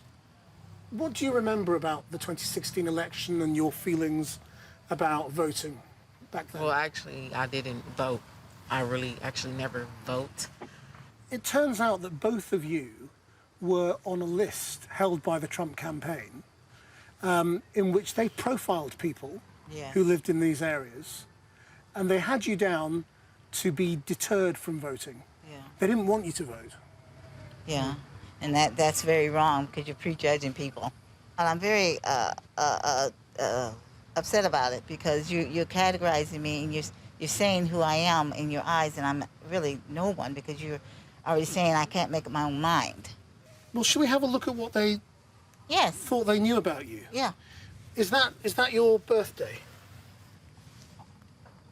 Yeah. Yeah? Mm-hmm. And that's your address? Yes, it is. So this is you we're talking about? Yeah. Okay, then when it comes to your personality, it says you're not very open as a person. I'm very open. Most You're people very very open. much like me. I make first impressions very good on the first. What do you think about the fact that they hold this kind of I think they're information? wrong because I think that what they need to do is meet the individual. They used to have you. Well, the thing here is that the Trump folk they say they can get black male voters, but really what they did in 2016 was to keep black men and black women not voting. That's also how they targeted. Yeah, this is the first time I've ever heard any accusation that the Donald Trump campaign was interested in suppressing the black vote. We have to remember that in 2016, Donald Trump got about 8% of the black vote, which was more than what Mitt Romney and John McCain got. I know that the Trump campaign has been actively trying to actually get more of the black vote, to the point, I wish they had actually talked to some black men in that clip you just showed. Well, actually, no, let me be clear. Again, it's a 20-minute piece. They talked to a variety of people. We just simply played that. But again, they Channel 4 got the actual database from the Trump campaign, and where it said black voters, it said deterrence. Yeah. Yeah. I honestly have no context for that at all, Roland, to understand what deterrence, when I've worked on campaigns before. So I know how that when we're going out, we have voter lists, and they do have things that are likely voters, super voters, and things like that. The whole idea of deterrence, I've literally never heard of that in any political campaign that I worked on. But to your point about the black male vote, I do believe that there is an opportunity there for Donald Trump in 2020, in addition to what it was in 2014. Yes, 2016, Donald Trump did get about, I think, 14 or so % of the black male vote, which was far exceeded what he got from black female vote. You made a point, and I think this is something that we need to understand. You made a point because people really don't talk about what happened with the black male vote versus 2008 with Barack Obama and 2012. In 2008, Barack Obama got about, I think, 95% of the black male vote, and I think about 96% of the black female vote. By the 2012 general election, I think Barack Obama got about 87 or so % of the black male vote. It wasn't because there was something inherently racist or anything about the Obama administration. It was about, I think, largely what we saw is that there was a lot of focus on black women, which it's valid. But if you think about some of the things that were going on through Barack Obama's administration, Trayvon Martin, Michael Brown, all of these people, John Crawford, you heard a lot of focus about how black women, how those black mothers felt, but you really didn't hear anything about Tracy, who was Trayvon Martin's father. You didn't hear a lot about Michael Brown's father. It was a lot of focus on that. I don't know. I don't know. First of all, that's not. I mean, I can tell you. I know I interviewed both of them. Well, Roland, I'm not done. I'm not done. I'm saying I interviewed both of them. I know they also spoke at different events, spoke at different rallies as well. But I also know, Anthony, how people do when you do PR, they would talk. They were in groupings called Mothers of the Movement. That's a part of that. So, Anthony, that's right. On this whole deal, in terms of, again, do you think that these campaigns have ignored black men, but have really been focused on, again, black women? Because let's be clear, black women also turn out more when it comes to elections. That's right. You need people to turn out. And so bottom line is, I'm going to focus on who comes out and who doesn't. Listen, let me tell you something. I was raised by a strong black woman, like so many folks here on this panel. If you want something done, go to a black woman. Black women get it done time and time again. The reality is, I'm particularly disturbed by that last piece on Channel 4, because the reality is that there are a number of black men who, quite frankly, are open to Donald Trump. The Republican Party doesn't need to set up these type of roadblocks that, we're seeing in Louisiana and that we are, seeing in Pennsylvania and Michigan. But when I was preparing for this call, Roland, I talked to a good friend of mine. We went to Morehouse together. He's an educated man. He's got an MBA, lives out in California. He was a Democrat with me down in Atlanta 20 years ago. He voted for Donald Trump in 2016. And I asked Tori why he did that. And what he told me, and I wrote it down so I wouldn't misquote him, he told me that he sees that Joe Biden and Hillary Clinton, he sees them as all the same. He sees them as the old guard. And so my point for bringing this up is that there is a sense in the American electorate at large where people are frustrated with the state of the American political system. And Donald Trump, quite frankly, has an opening there. if he focuses on the economy and how his policies or lack thereof can improve the plight of individual men and women. Listen, I'm a Democrat. I'm not going to vote for him.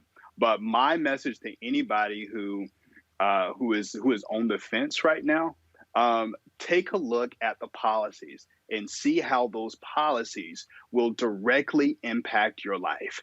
This election is not about Joe Biden and Donald Trump. This election is about you and how you benefit. Bruce, it's interesting. I've heard that. I've seen it in data as well, where black men and others, he's a disruptor. That Trump is a disruptor, and they like that. Well, that's like somebody coming and breaking into your house and tearing shit up. They're disrupted too, but you ain't trying to have all your stuff torn up. Facts.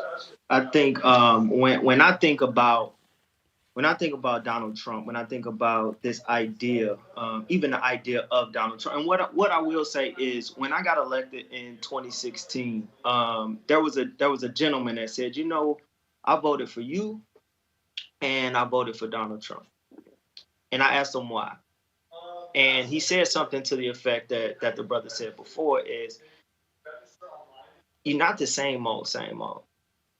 Now, fortunately, we've gotten to see exactly what the Trump administration is about.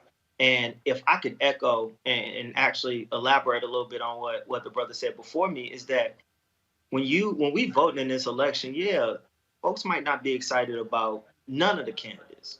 That's when we have to start looking at policy. That's when we have to start looking at administrations, right? Because we can talk about whatever it is we want to talk about, but at the end of the day, when you have a person who is willing to appoint Jeff Sessions, when you have a person that is willing to appoint DeVoe, when you have a person that's really willing to appoint Attorney Barr, these folks who prove to be problematic as far as policy-wise, when it comes to criminal justice system, when it comes to education, but especially when it disproportionately affects black and brown people, specifically black folks. Michael Harriet with the root I get a kick out of that when folks say Trump is not the same old, as if they don't see what the hell he actually did.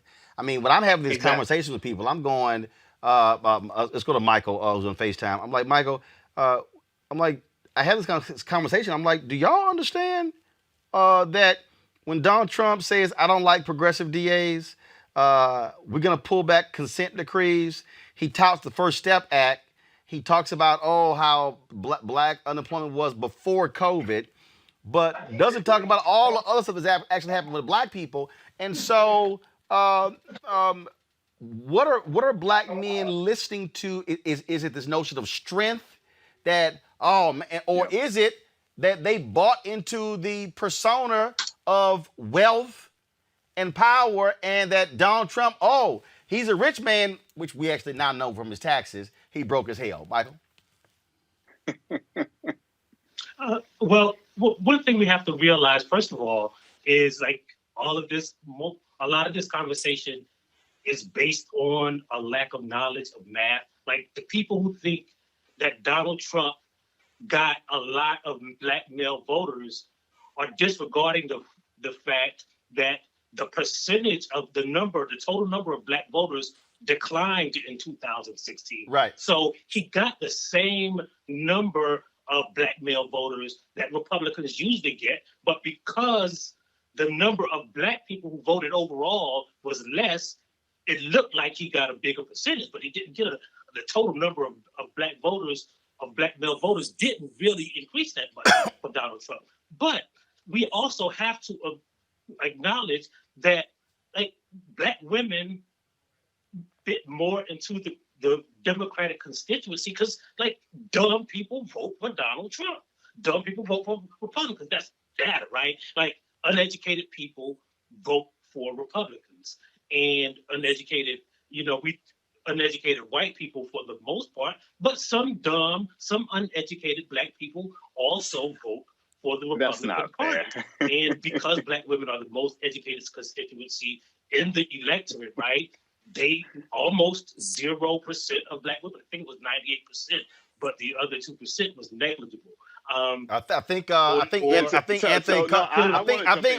Anthony Coley disagrees with you. Go ahead.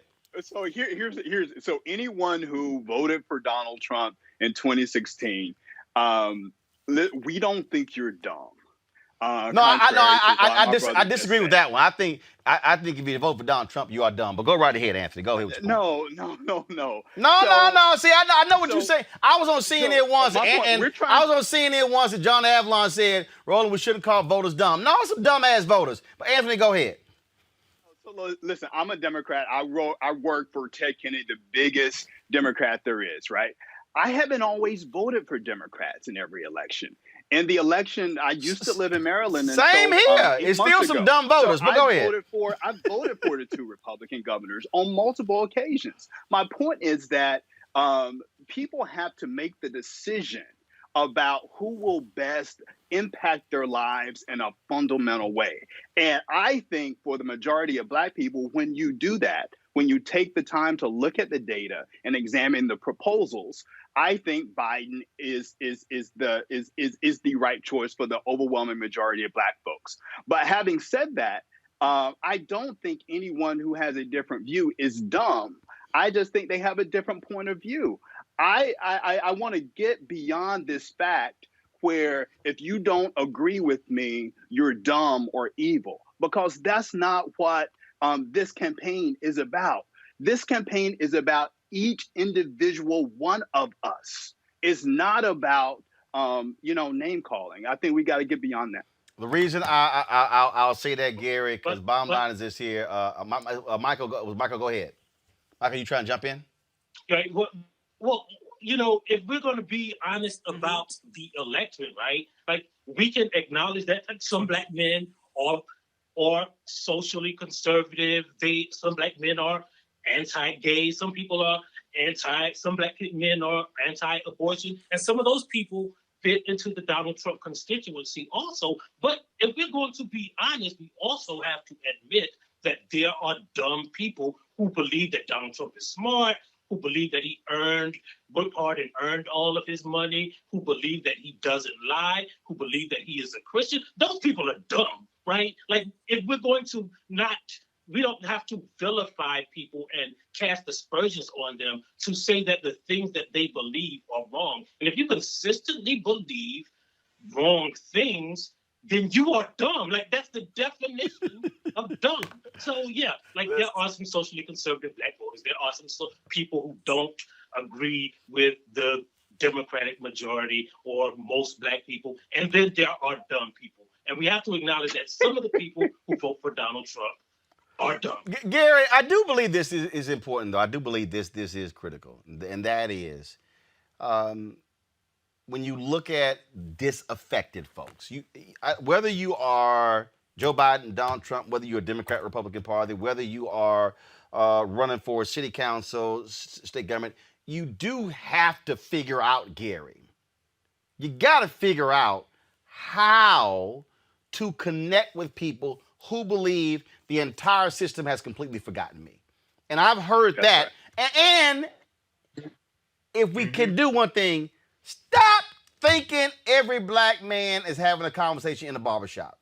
Go ahead. So when I go to the barbershop, I prefer a VIP experience where it's just me in the barbershop. So that is absolutely correct, Roland. Same here. I'm not spending a whole lot of chatter when I go to the barber. However, for me, I do think that the Democratic Party does a great job targeting Black women to go vote. I live in Baton Rouge. We have a Black woman as the mayor. We have a host of Black women. We had 5 Black women on our city council at one time. The majority of our judiciary were Black women. The majority of our state women from here in Baton Rouge were Black women. And the party structure goes after Black women. Therefore, Black women turn out for them. The party does not invest in Black men the same way. They're not brunches for brothers for Biden, right? They're not, but there might be a brunch for women for Biden, right? There may be a host of Zoom calls with people. And I really have a question is, when is Joe Biden going to reach out to the Deep South in a way that's serious, right? Because regardless of what happens, he's going to want to have a sizable lead in the popular vote as well as win the electoral college so that this is indisputable on election day, right? And if he does not have a large enough margin across the country, then that's where this is going to be decided in Trump's courts, right? And for black people who are debating this, you got to ask yourself, you know, who do you want making the decision about whether or not you are charged with federal crimes, right? A pro-police Republican U.S. attorney or somebody who is appointed by a more liberal person who looks at the law differently than conservatives with this whole law and order stuff. And the truth is, law and order only exists when they're talking about black and brown people. There is no law and order when they talk about Kyle Rittenhouse in Kenosha, Wisconsin, right? When you talk about him, you have conservative white people that are raising hundreds of thousands of dollars to help this murderer, right? And so when we quantify these things, there's levels to this. And when you talk about whether or not Joe Biden is perfect, by no stretch of the imagination is he perfect. Are there questionable things in his past? Yes. But there's levels to this, okay? And Trump is a whole nother level of bigotry and ignorance that we cannot survive another 4 years. I'm going to bring in Terrain Walker, founder of Context Media. Terrain, I mean, I can tell you, I have specifically asked the Biden campaign to do a black male-only town hall. I've seen, and I take it back to last year. I personally asked nearly every Democratic candidate to do one of these events. The only person who came close to actually scheduling it was Pete Buttigieg. I asked all of them. Let me be clear for everybody out there. I personally asked first Senator Cory Booker, Senator Kamala Harris, Senator Elizabeth Warren, Congressman Julian Castro, Tom Steyer, Joe Biden, Senator Bernie Sanders, and there were several others who I personally asked them, and it was like, but again, even now, I mean, we live streamed a dialogue that Senator Kamala Harris had with black women in Michigan, and I've said, y'all need to have one where you're targeting black men because you got to speak to those issues as well. Terrain. Yeah, I agree with you. I really feel like a lot of black men, I don't think they're necessarily going to vote for Trump, but a lot of black men feel like the DNC and the establishment Democrats have pretty much written them off. They feel like they are pretty much they have a lockdown. They have that voter base on lock, and they don't have to do anything special to kind of court that base. But I can tell you, I'm based in Atlanta, and which is the deep South, even though it's Atlanta. And there is a lot of conversation among black men from all type of socioeconomic stripes, from poor, wealthy, to working class. And a lot of them really feel abandoned and they feel rejected by the party. And this election is for this election and for Joe Biden to win, he's going to need every single vote. And they can't afford to take any vote for granted, not in the black community or not in any other community they want to reach. And I think that's the problem. They have to get serious about talking about policy that's going to definitely affect black males, whether it's economics, whether it's unemployment. Right now, the black male unemployment rate is 16.3%, according to the Department of Labor. 41% of black-owned businesses have been shuttered due to COVID. These are very serious issues that are going to affect black communities and black men. And if they don't start talking about that, a lot of black men feel like they're going to sit home, I believe. I'm going to go to Bruce next, and we're going to do this here. Michael, we're going to drop you for a second. We need to bring Melik back. We're going to put the two of you in a FaceTime group. So you're coming right back. Bruce, I want to go to you on this one here because, again, what we're talking about is messaging. We're talking about outreach. Bruce, what are you hearing out there that black men want to hear from candidates that they're not hearing?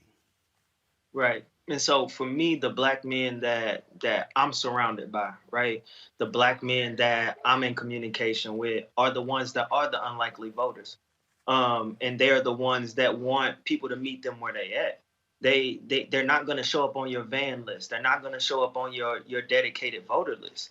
And so what they want to hear is talk about what criminal justice reform look like. When we talk about defunding the police, that's a real thing. You know, that's a real tangible thing that we've seen take place and can take place, but nobody's talking about it on a federal level for the most part, really outside of Cori Bush. And so when you talk about those policies that directly affect us as Black men and Black people as a whole, but as you asked specifically Black men, we got to talk about those things that disproportionately affect us, like the criminal justice system, like police reform. I mean, we have to watch the news. We have to look at social media every day and see a Black man or a Black woman killed at the hands of those who are supposed to protect us. So when are we going to have real conversations about dismantling this carceral system? And that's the conversations that I'm having with those who are in the cracks and crevices of the streets and might not show up on those likely voter lists. Also, Anthony, and I have no problem going here. Black males gotta damn it organize and mobilize. Now, there are folks who are doing that. But let me tell you something right now. I know this for a fact. There's a group of Black women. When I say a group, I'm talking about it damn near numbers 800 who have been meeting every Sunday night for the past several weeks. Guest speakers, major speakers, focused on mobilizing, organizing. I have been saying to, I'm a life member of Alpha Phi Alpha, right here. Yeah. I've been saying to my frat, we can't have all of this Black male infrastructure and we ain't using it. I said to the Omegas, to the Kappas, to the Sigmas, to the Iotas, you take 100 Black men, you got all these Black male groups out here, you got this infrastructure, you got Prince Hall Mason, I'm one of them too, you got Sigma Pi Phi, the Boule, I'm one of them too. It's real simple. You can't have this and then you're in your own little world and you're not out here mobilizing and organizing. That's what you got to do it. That's exactly right. Here's the deal. At the end of the day, we all have a sphere of influence. And so how are we going to use our sphere of influence to bring about the change that we want? You know, it doesn't necessarily, everybody's not an Alpha or a Kappa or an Omega or a Sigma, right? Everybody's not a Freemason, but you know what you are on? You are on that group chat with 10 of your college buddies, right? You are a member of your church or your mosque. Right. So all of us have something that we can do to encourage those within our sphere of influence to get out and vote. But Roland, I want to go back to the previous conversation that you just had about messaging. One of the things that we are seeing in the data about why people support Donald Trump more than or are open to Donald Trump is because this sense of him being a successful businessman. We know through the New York Times reporting and others that is not as true as what he purports. So if I'm Joe Biden, if I am writing his messaging to Black voters and potential Black male voters, I am going to talk about all of the things we talked about in terms of criminal justice reform and in terms of healthcare. I'm talking about it through an economic lens, because at the end of the day, what Black men want to do is to be able to provide for their families. That is head and shoulders above anything. So when you talk about coronavirus and you talk about criminal justice issues and you talk about systemic injustice, I would talk about it through the lens of economic security.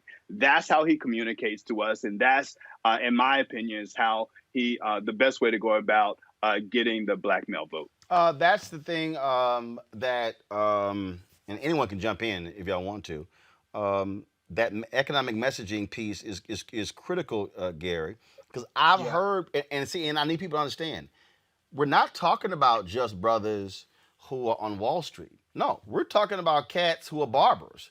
We're talking about cats who have food trucks. We're talking about brothers who are looking at taxes, who are looking at tax bracket.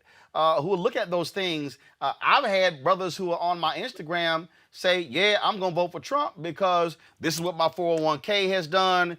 This is what my tax liability has gone. And so others will say, yeah, but you can't just make a decision solely about you. You got to think about the collective. But you got cats who are saying, damn, the collective, I'm only thinking about me, my wife, and my kids.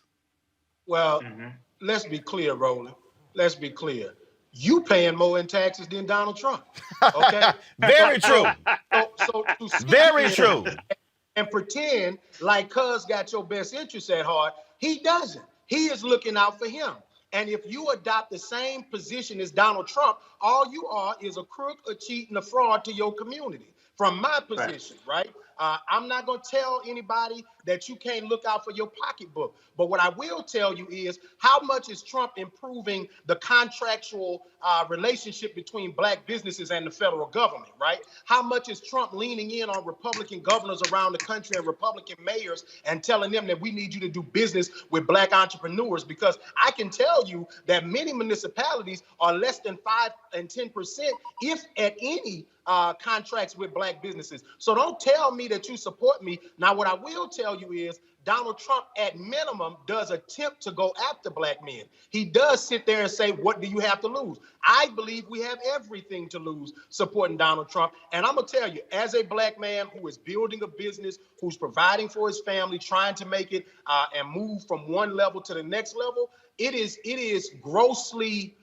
insulting for you to tell me that you're looking out for me and you making millions of dollars, but you paying $750 in taxes while we're paying thousands of dollars when we know that the income that he has or is proposed to have had, right, is far greater than that of the average black man. So if you siding with somebody who is basically cheating the system so you can pay more in taxes, you a fool.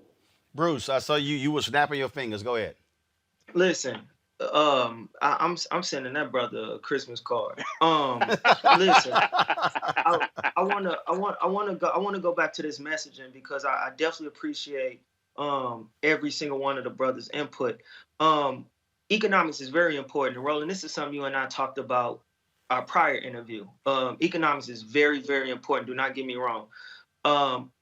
What black men are tired of is dying at the end of the day. When you talk about this system, when you talk about the Republican Party, when you talk about even certain other aspects of this system, right, there is prosperity in our poverty, right? There is prosperity in them keeping us in the places. I'm going to snap you on that one. Wow. That was Listen, good. bro, when we talk about defunding the police, when we talk about criminal justice reform, when we talk about the carceral system, right, when we talk about mass incarceration, who benefits from mass incarceration? Who benefits from us going to jail each and every day? Who benefits from us dying each and every day? If a candidate can have the bold stance, right? Because what black men that I'm talking to are tired of is this safeness, right? This idea of we gonna vote safe because this is the moderate way to do it. Well, moderate ain't got us where we need to be. Because at the end of the day, we still dying out here. We still dying. We still poor. We still scrapping for the same resources we've been scrapping for. We still fighting for the right to vote. We still fighting against all these oppressive systems. So this safeness ain't got us nowhere. So when we have somebody that can take a bold stance, right? Like that's the messaging we need to talk about. We really need to dig deep into why this system is being fed. We need to stop feeding the system. But the way we're going to stop feeding the system is if we have those candidates who are going to come in and say, you know what, I'm going to take this bold stance right here. But not only am I going to take it, I'm going to walk the talk. Because at the end of the day, no matter who gets in office, if they drink the Kool-Aid and understand, you know what, this system ain't built for us. So it's all right if we take this step back. It's all right if we don't concentrate on those certain type of folks. I'm gonna bring Michael Harris to this conversation to that point, Michael. And the reason why I say why you have to dress brothers specifically is for the same reason why you address sisters specifically. It's the same reason why if you are Biden or Harris or if you are Trump or if you running for the Senate or the House, you talking to suburban folks specifically. You're talking to other because you have to say, okay, if I can reach you and speak to what you care about, not only are you gonna vote, you're gonna be a surrogate without me even ask you to be one because you're going to get others to buy into it. Which is, Roland, which is why one of the things that I can't understand is why the Democratic Party won't reach out to black male voters, right? Because like again, it goes back to math. We know that black men aren't voting in the numbers that black women are voting in, right? But instead of going after black men, they'll go to these white people who they know when push comes to shove is going to always vote for the Republican candidate instead of the Democratic Party. White people are always historically going to vote Republican, but they will chase those votes instead of a group of black men who all they want you to do, as the brother said previously, is to fight for them, and we don't see them fighting for them. Like there's this whole hullabaloo, right, over this empty Supreme Court seat, right?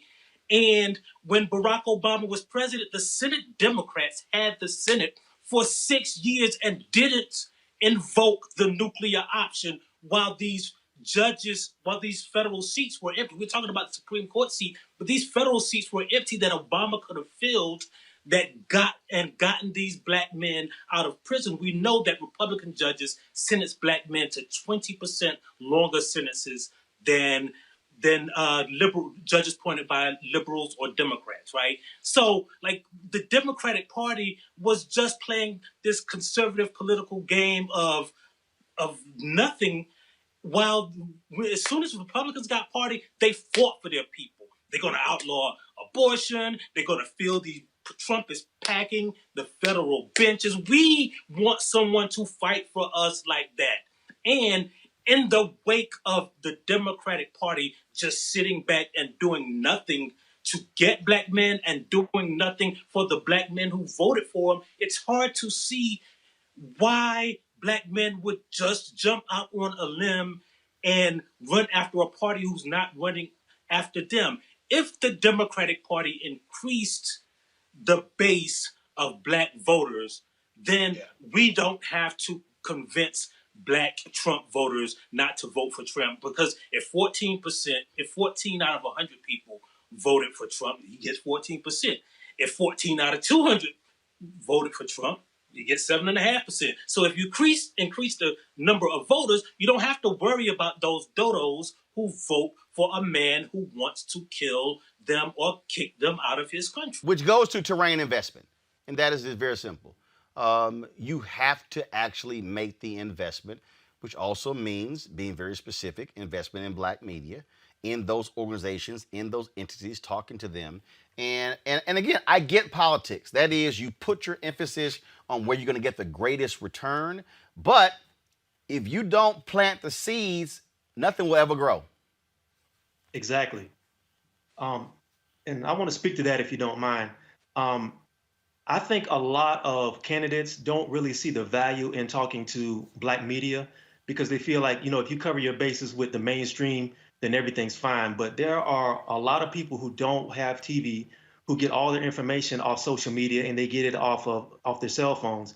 And you have to go there and you have to hit those people with solid policy. For right now, from what I've been seeing from a lot of candidates, is a lot of entertainment, and you see a lot of focus on optics and the sort of like presentation, but they're not really doing a really good job of getting policy out to these people, and they're hungry for it. You have to trust your voter base to be willing to listen to what you have to say and be intelligent enough to want to hear what your policy positions are. You have to stop being afraid of that. Anthony, this is I want to speak to you and Gary, because I think Gary comes at this from an activist point and you come at from the political class point. And this is where, Anthony, it's also, you got to think differently. And that is this here.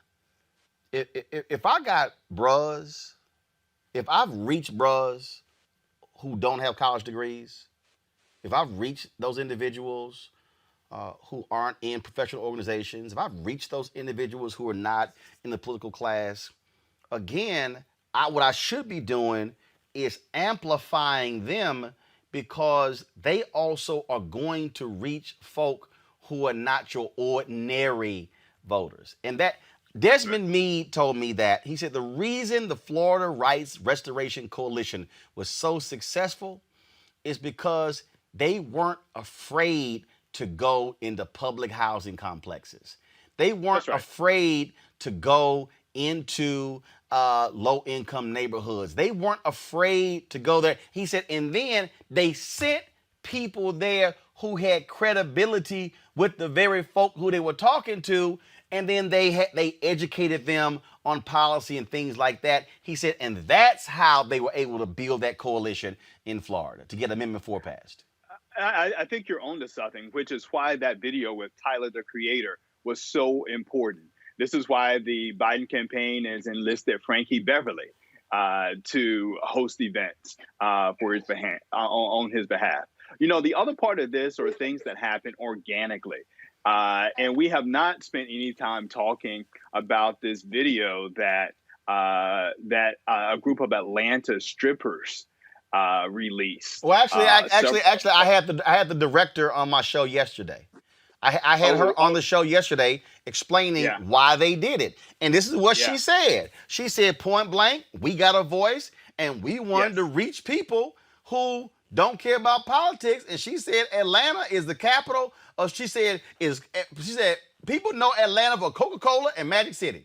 And see, now remember, there were a lot of other black people. I had Judge Joe Brown who sent me a text, and other people were like, "Oh, how dare!" And they were black. I had black feminists who said, "Hey, we don't like this as well." But the director said, Angela Gomes, she said, "Hey, we trying to reach anybody and everybody. That's why we did it." So I'm like, "Okay, cool, go ahead." Listen, it is unconventional, and that's my point about it. Is that you have to meet people where they are. Right. So you can talk to the brother who has an MBA and reads the New York Times and who is unconvinced that he should vote for Trump. And then you can talk for the brother in Atlanta who got this on Instagram and, you know, he's never voted before in his life. My point is that it should be all of the above, Roland. And I think that's the point that you were trying to make. Folks, let's just do this here. We're going to get final thoughts for each one of you. Of course, the debate is tonight. I know folks want to get ready for that. And so I'm going to start first with Michael Harriot. Right. I just have to say that the Democratic Party needs to reach out to every voter that it can, right? So we know that white people have mostly chosen their party and black women always show up. And the people and the constituency that they can build a base with is black men. And it's not about having to appease black men. It is actually, all they have to do is just do the stuff they say they're going to do, right? Fight for black people like Republicans fight for white people, and black men will flock to the party in droves. Bruce Franks. I didn't get elected to the state house in Missouri, a highly Republican area, because I followed the ban list or because I went with every voter who was going to vote and we knew they was going to vote. We got in office because we went to every house, every person who was in the hood, who was in the cracks and crevices, the gangways, wherever it was. That's who we reached out to. That's who we got in front of, and we let them know what we were going to do and how we were going to do it. That's not exclusive to a state rep race. That's not exclusive to a Senate race. That can be done on a presidential level, on a federal level, if folks are willing to have the balls to get out there and go into the cracks and crevices of our community and get to the folks who are unengaged, because that's going to be what gets us over the hump. But you're going to have to do it with bold policies and bold stances. Anthony Coley, I was sitting there thinking, I was like, I know people don't like using the word cons, but I'm sorry, if I'm sitting there putting the campaign together, I'm gonna have ex-cons for Biden, ex-cons for Trump, ex-cons for Frank. Again, what I'm thinking about is first of all, politics is completely about identity politics. Okay, it's segmented. It's all segmented. I don't care who you are. It's segmented by income, by race, by gender, by sexual orientation, what neighborhood you're from, and so I'm simply saying that if you're the Democratic Party and you actually want to really, really reach black men, you gotta actually talk to them, not talk around them. That's exactly right. You have to talk to them and you have to meet them where they are. And what do I mean when I say that? There is a sentiment within not just the black community, but with the electorate in general, that the system is rigged. And if Joe Biden and Kamala Harris can talk, and I should actually speak directly to folks who are on the fence right now.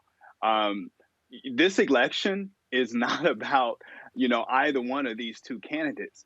This election is about who can fundamentally make your economic life better for you and your family. I believe that's Joe Biden and Kamala Harris, but you have to study the policies yourselves. I believe when we talk about a system that is rigged, that is not working for all of us, or the least of these, as Scripture says, that we need candidates who are actually going to deliver on what they say when they talk about disrupting the system that's causing so much angst in our community. Terrain.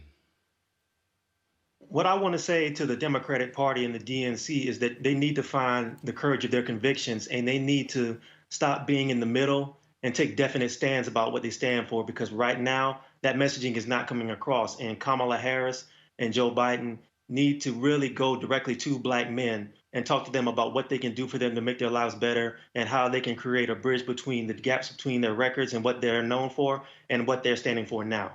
They can't afford to leave any votes behind at this point. Gary Chambers, bring us home. If I could send a message to Joe Biden directly, I would say, to sum up what all of these brothers have said, is every Black vote. You got to go after every single Black vote. And Joe has ran for president. Now, this is his third time, I believe, right? If you want something that you never had, Joe, you're going to have to do something you never done, which is go after Black folks like you never have before. Not with pandering, but with policies, with ideas, and with credible people to Black men. Don't show up with every suit and tie that you can find. Don't show up with somebody with every degree that you can find. Show up with people that the people actually know. Show up with people that are actually doing the work in the community and fighting for change. And I believe you will see Black people begin to mobilize, because when you take us serious, we'll take you serious. I think very simple, and that is this here. As Gary said, every vote does indeed count. And what it requires is, it requires leaders to actually lead. We're talking about now Zoom elections. We're talking about a digital piece right here. To me, this is where, if you're the campaigns, you speak directly to brothers. You have institutions out there. This is just me. If I'm the Biden-Harris campaign, this is what I'm going to do.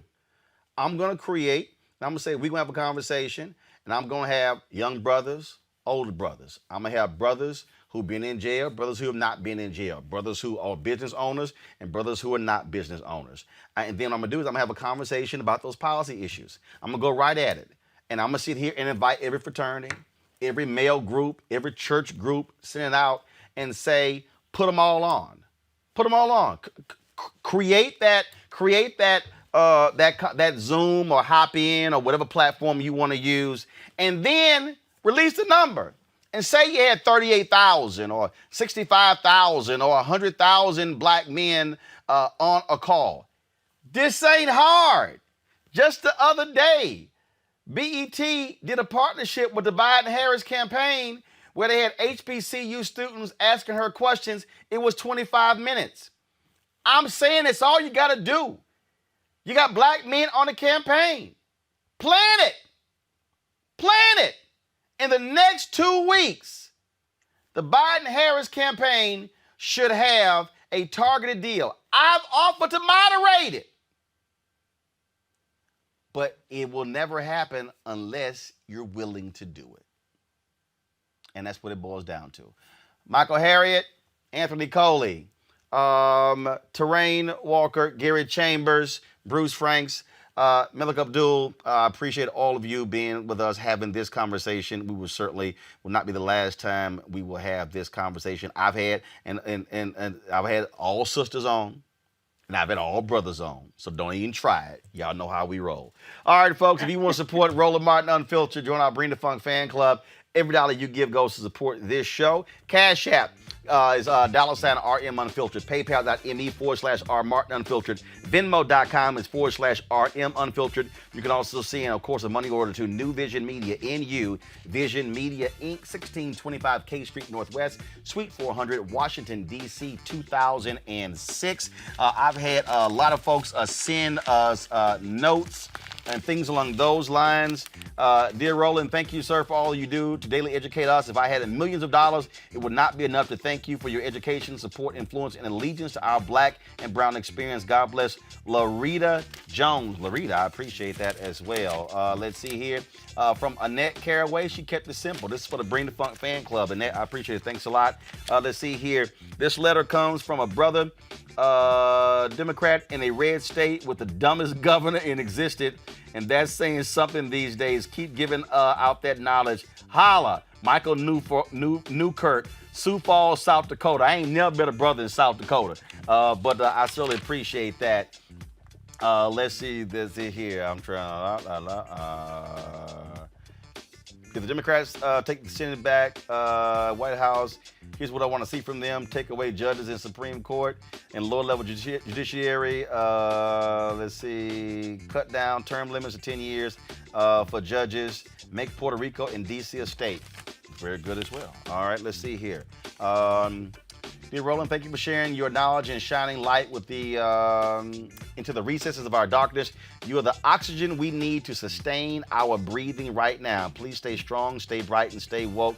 Respectfully, Gene Stewart. Gene, I appreciate that as well.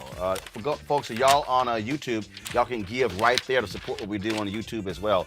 Or you can go to RolandMartinUnfiltered.com. Dear Roland Martin, thank you for being the first black newscast on Facebook and telling the real news. Alvin Young Jr. out of North Carolina. Alvin, I appreciate that, my brother. Let's see here. Roland, thank you for all you do. Keith Nickens, former U.S. Army infantry soldier. Keith, we thank you for your service. Keith, Roland, I first saw you on CNN, then I watched you on TV One. You left, and I was so hurt. I needed my Roland truth. I didn't do Facebook, Twitter, any of the other social media. However, after all the killing, I started speaking out on Facebook, and there is where I found my truth. Roland Martin, again, please use this to keep me awake since Trump woke Candace. That's too funny. Ronnie and Cheryl Woods. I appreciate it. Thanks a lot. Let's see here. Oh, let me thank Houstonian Angela Blewett. She sent me. She actually makes a handcrafted soap, and she actually sent me some, and so it's in my office. So Angela, I appreciate that. I love the way you keep the black community informed by discussing topics that interest us or that are not covered in mainstream media. I feel smarter every time I watch your show. Keep up the great work you're doing at RMU. I appreciate it. I'm gonna read one more before we go. And let's see if I can find a short one. All right, here we go. Dear Mr. Martin, you're doing a fine job. Keep up the work. I'm a supporter, voter, and want to be a fan club member. Thank you so much for your efforts, William Hardison. All right, William, I appreciate it, man. Thank you so very much. All right, folks, we'll see you tomorrow. We're going to be breaking down, of course, post-debate. Oh, also, let me see this here. And, man, where's their card? Okay, so this was a sister who sent me this here. Okay, I don't know their name. One of your lifelong fans suggested we send you some Vote with Love gear.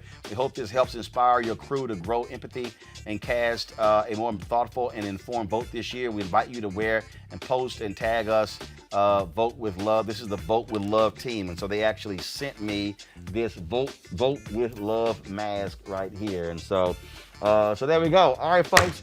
Post-debate tomorrow right here, Roland Martin Unfiltered. Also, Kelly Bethea had a friend who gave me this shirt. I don't even know their name. And the shirt was called Love You Black Man. And so this one I wore today for a black male panel. All right, folks, I'm going to see y'all tomorrow. I got to go. Follow me on, I'm going to jump on probably one of these platforms when the debate is over to share my thoughts. So just look out for our tweet. All right, I'll see y'all tomorrow. Holla!